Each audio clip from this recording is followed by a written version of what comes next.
dizia que se dissessem para ele que mesa tem cérebro, ele acreditaria que mesa fala. Mas, como ele acredita que mesa não tem cérebro, mesa, então, não poderia falar. Então, Kardec, muito relutante, foi visitar uma dessas reuniões e começou a estudar o assunto. Quando ele entrou no círculo da família Boudin pela primeira vez,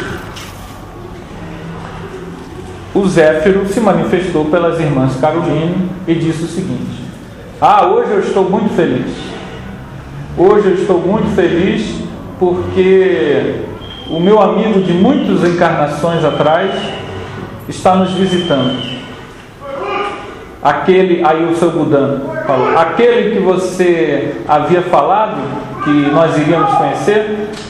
Sim, um detalhe: lá nas Ilhas Reunião, o Zéfiro disse que ele iria entrar em contato com um amigo de muito tempo atrás, e deu o nome, soletrando letra por letra: Allan Kardec, na época que eles tinham sido druidas.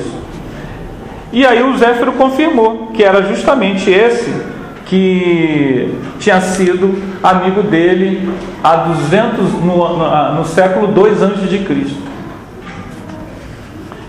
E quando Kardec chegou, o Zéfiro falou: salve sumo pontífice. E aí os senhores Boudin, começaram a ter que explicar para o senhor Rivero que o Zéfiro, ele era um pouco brincalhão e tinha o hábito de dar apelido para todas as pessoas. Então Kardec entendeu e falou: então eu te abençoo, meu filho. Ele falou: não é isso não, você realmente foi um alto sacerdote druida no século II a.C. Essa revelação o Zéfiro dá a ele, e a partir daí Kardec começa a frequentar essas reuniões, e em alguns momentos ele não se fixa apenas entre os Boudin, mas frequenta a casa do senhor Roustan também, que é com a médium Jafé, e a partir daí ele começa a estudar, e eles conhecem o espírito científico, porque Kardec era ligado a várias academias de ciência, academia de botânica. Kardec além de ser magnetizador, era um escritor eminente, tinha escrito livros da área de letras, livros na área de matemática, livros na área de ciências naturais.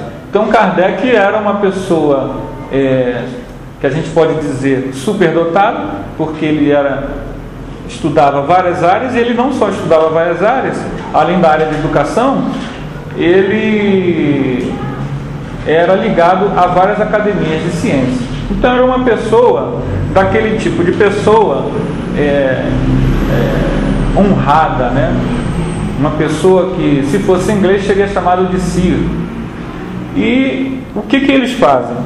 Eles dão a Kardec 50 cadernos da médium Jafé, da família Boudin, e são livros que Kardec analisa, e Kardec percebe o seguinte: ele nas suas análises, ele diz o seguinte: um dos primeiros resultados das minhas observações foi que os espíritos, não sendo senão alma dos homens, não tinham nem a soberana sabedoria, nem a soberana ciência, que o seu saber era limitado ao grau do seu adiantamento, e aqui a opinião deles não tinha senão o valor de uma opinião pessoal.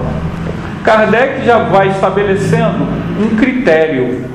A opinião de um espírito só, isolada, é uma opinião pessoal. Você não pode estabelecer uma doutrina em cima da opinião de um espírito só. Você precisa estabelecer um critério, e o critério que ele criou foi o critério da universalidade dos ensinos dos espíritos. Kardec meticulosamente pegou um monte de mensagens da família Boudin, da família Jaffé, da Hermance Dufour, posteriormente, e vários outros médiuns não conhecidos, e foi cruzando dados, foi coordenando aquelas informações, e a partir daí ele inquiria os espíritos sobre questões, dúvidas, né? Kardec não é muito conhecido, mas Kardec, apesar de não ser um médium extensivo, Kardec tinha desdobramento. Então ele tinha muitas intuições por desdobramento.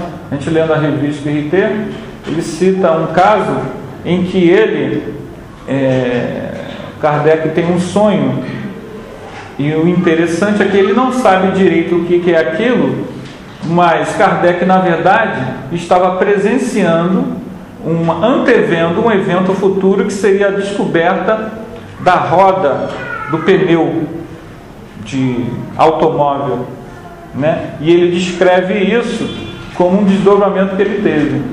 Então Kardec era uma pessoa que, além de ser um pesquisador eminente, sério, rigoroso, metódico, ele também era auxiliado por meio de intuições, além de ter um desconfiômetro muito acentuado.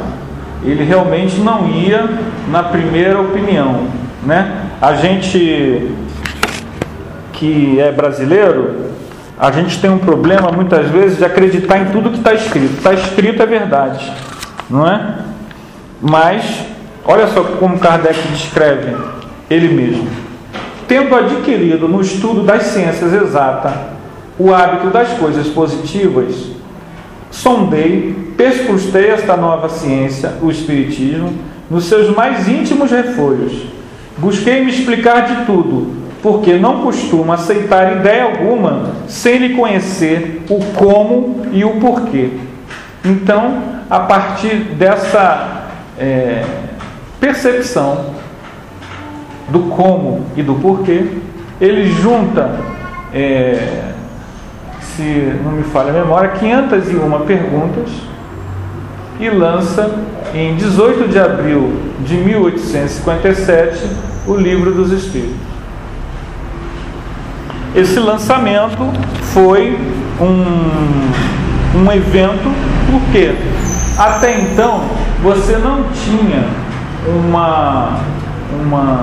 você já tinha até livros sobre espiritualismo, mas você não tinha uma construção filosófica do processo. No livro do